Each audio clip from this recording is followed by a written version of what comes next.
he is saying, if I've understood it correctly, because it's completely apparent from what he's saying. And this is what really triggered us, Yeah, brothers yeah, and well, sisters. This is something that really upset us. he's using a comparative in English language, the word better, to signify that his life or his morality has improved as a result of distancing himself away from the deen, religion, and in this specific example, Islam. My first question to him would be, Oh, hold on. Before you give him the first question, peace of Christ to everybody. Let us introduce to you Dr.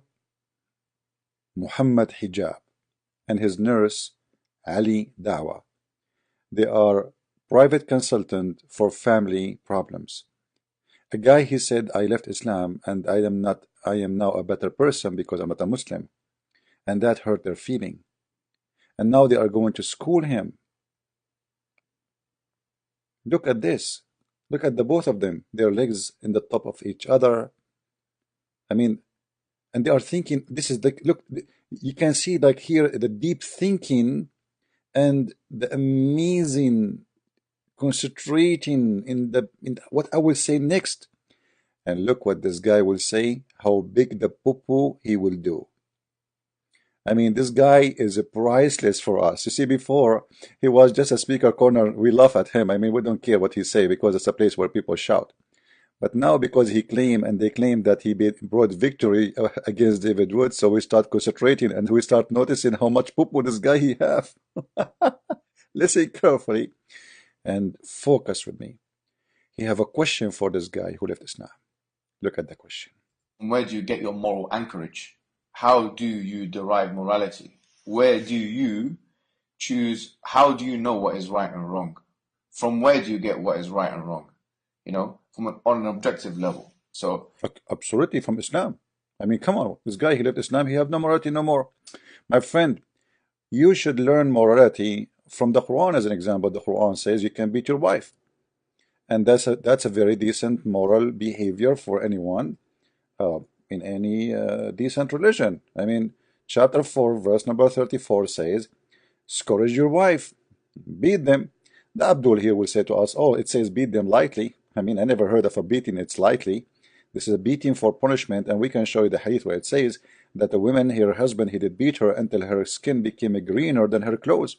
And even the Prophet, he took the side of the man who did beat her, which means the husband, against the women, and he never punished the man. In the top of that, he gave him a verse saying, beat them. Beat them as much as you like. You will see here in the hadith, it says that even Aisha, she is saying and witnessing that she never saw a belief in any woman, anyone is suffering as much as a believing woman, as you see with me in the screen. I mean, this is morality. Her skin become greener than her clothes. And my friend, where you will get your morality from? Huh? And Muhammad, he forced this woman to take off her panty and to be raped by the man who she been forced to marry to because she want to go back to her previous husband. And as long we want to talk about morality, even though this is not my topic really, but just I want to remind Hijab that because of morality, he said in a previous video that in Islam we can have, there is nowhere in Islam it says that you cannot have sex with the children. All what Islam teaching us that you cannot do harm, which means if the child have a physical body fit for that sexual thing, we can do it. And you can see the video he have there. Actually, I have it, and maybe I will play it later. The Prophet who did marry a child of 6 years old, obviously he is the best of morality, right? A prophet who went to own his own son to visit him, and he flirted with the wife when she is married to his own son, obviously he can teach us morality. And then not only that, he said to her, flirting with loud voice so she would hear it and she will tell her husband, the poor husband, who right away decided to divorce her because now he knew that Muhammad, he have his eyes on him, on his house, so he will kill him to get the wife. So he divorced her immediately. So he go to the house and he flirt with the wife and he say, praise be to Allah, the one who made my heart flip for you. I mean, my friend, how you can have morality if you are not a Muslim? Let us face it, please. You cannot be moral. The Quran says Muhammad, he attacked people, kidnapped their women and raped them. As an example, Safiya. As an example, Muhammad, he was caught cheating with his own slave in the bed of his wife, and this is why the Quran says that they have a strike against him. I mean, this is the true morality. This is a pure morality, my friend. It's morality to promise me that when I go to heaven, Allah will give me endless number of women, and each time I have sex with them, Allah, he will put his finger there, or he would something, I don't know what he will put, and he will make them virgin again. That's amazing. That's morality. Enslaving boys in heaven just to serve me 80,000 boys, this is absolutely morality. It's absolute. Killing the Christians and the Jews and anyone who don't believe in Islam, this is morality. Your prophet, my friend, is a pure moral. But anyway, this is not really my topic, because the poo-poo is not there yet. Look what this guy will say, so we can laugh together. Go ahead, Abdul. We are listening. Please. We are truly listening. Go ahead. Here, because the thing is, we as Muslims, we believe, as you know, Yeah. that Allah, who is the creator of the heavens and the earth, he sent prophets. And these prophets are sinless prophets who guide people to the straight. What? What he just said? This is the biggest poo-poo ever I heard before, or until now. This guy, he just said that in Islam the prophet are sinless prophet. Hold on. I want to hear this again. And these prophets are sinless prophets. What? What? I want to hear it again. The earth, he sent prophets. And these prophets are sinless prophets. What a donkey.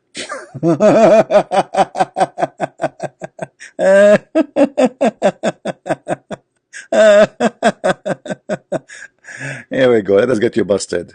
Back to business. Chapter 40, verse number 55. This verse is speaking about Muhammad specifically.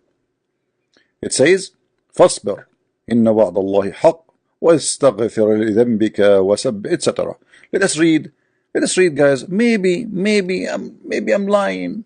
Maybe I'm saying that Muhammad is a sinner, but he is not. This guy, he said that Muhammad, the prophets, all the prophets are not sinners. What a big fat liar you are. Then have patience, O Muhammad. Lo, the promise of Allah is true, and ask forgiveness for the sin. The sin of who? Maybe the Abdul will say, this is not for his sin, maybe for the sin of others. Let us go to the interpretation and see. By the way, it says clearly, it's you ask for ذنبك, for your sin. واستغفر لذنبك, for your own sin. We go to the interpretation to make it more clear.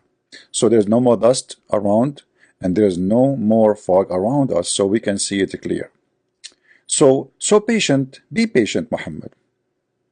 Surely God promised to guarantee victory of his friends is true for you, whoever follow you among you, such friends, and ask for forgiveness for your sin. So why this idiot, he said the prophets in Islam don't have sin, when the Quran confirm that not only prophet of Islam they have sin, the only one in Islam does not have sin is Isa, Jesus the Christ. He sent prophets, and these prophets are sinless prophets who guide people to the straight. What? The rest, they do have sin. And as you see, where he got this from, that prophets of Islam don't have sin, as you see, it's in front of you.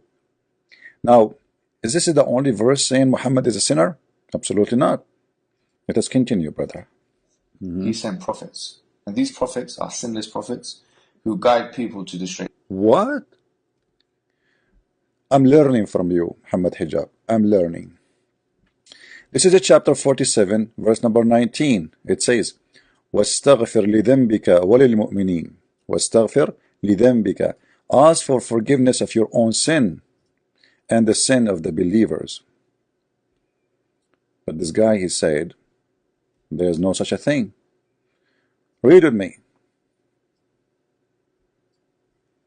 So know, O Muhammad, that there is no Allah save Allah. I mean, this sentence is very funny. There is no Allah save Allah.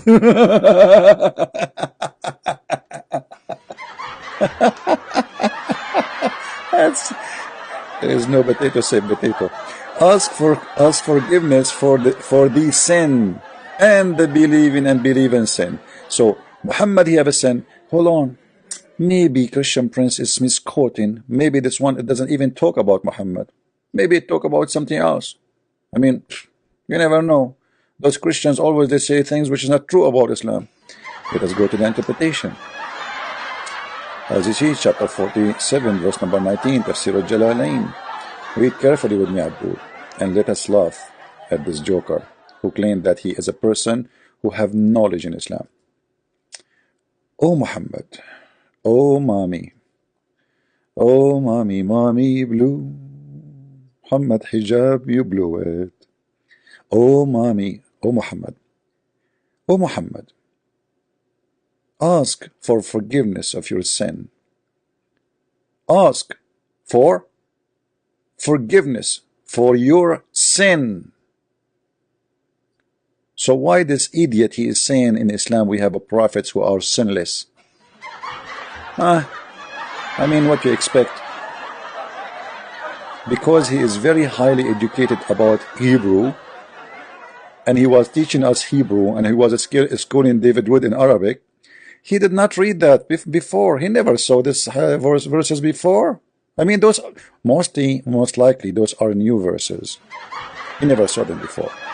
But he is educated for sure. He knew the Quran page by page. He can teach you. He can answer you about anything in Islam. But he never heard anywhere it says that the Prophet Muhammad was a sinner, badly sinner. Are we done? No.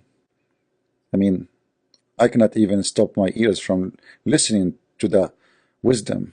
The creator of the heavens and the earth, he sent prophets. And these prophets are sinless prophets. After 20 years of researching Islam, you come with this. He sent prophets. And these prophets are sinless prophets who guide people to the straight. What? I agree. They are sinless. Let us go to more verses. ليغفر لك الله ما تقدم من ذنبك وما تأخر. Not only Muhammad is a sinner, but Allah, he gave him a license for future sin and sin to come in the future, sin in the past or in the future. Chapter 48, verse number 2, brother. That may Allah forgive thee of the sin, that which is in the past and to come. Who? Muhammad. You see, the Muslims, they say that in a certain time the church was given a document to forgive your sin if you give them money.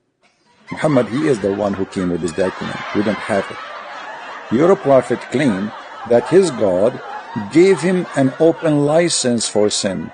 The Muslim, they lie, they say that the Christian believe that because Jesus saved them, they can do any sin they want. They give them a license for sin. That's a big fat lie, because Jesus said, not everyone says to me, Lord, Lord, will enter the kingdom of my Father, but the one who do his will. Which means you say you believe, but you don't do the will, you don't go to the kingdom of my Father. Here we go, Muhammad. He is doing sin, and Allah give him a license for the past sin of forgiveness, but we never heard of somebody getting a license for the future sin, for the one to come. You see it? That which is in the past and that which is to come. So why this guy is lying? Maybe he's not lying. Maybe he's just an ignorant idiot, claiming to be Dr. Muhammad Hijab, who want to school Christians, and someone don't speak Arabic like David Wood, so we take advantage of that and we say, you don't know Arabic. And that's why he don't want to debate me, because I know Arabic. By the way, maybe I'm reading translation and this is not what it's meant. What about we read the interpretation, please? Come on, show some respect. All right. Chapter 48, verse number 2. ليغفر لك الله ما تقدم وما تأخر من ذنبك. Who? Muhammad. Let us read the interpretation, please, and see if this is what it's meant. Read with me carefully. That God may forgive you, etc., for your struggle with what is past of your sin and what is to come. You choose the wrong idiot to defend Islam. There is one view, or let us say one scene, took my attention. Remind me of the zoo. Take a look. Please download the video and share it around. Thank you and God bless.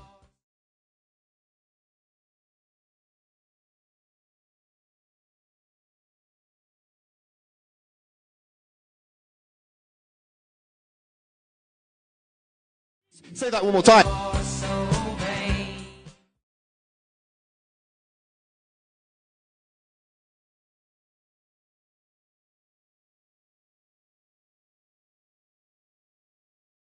Say that one more time.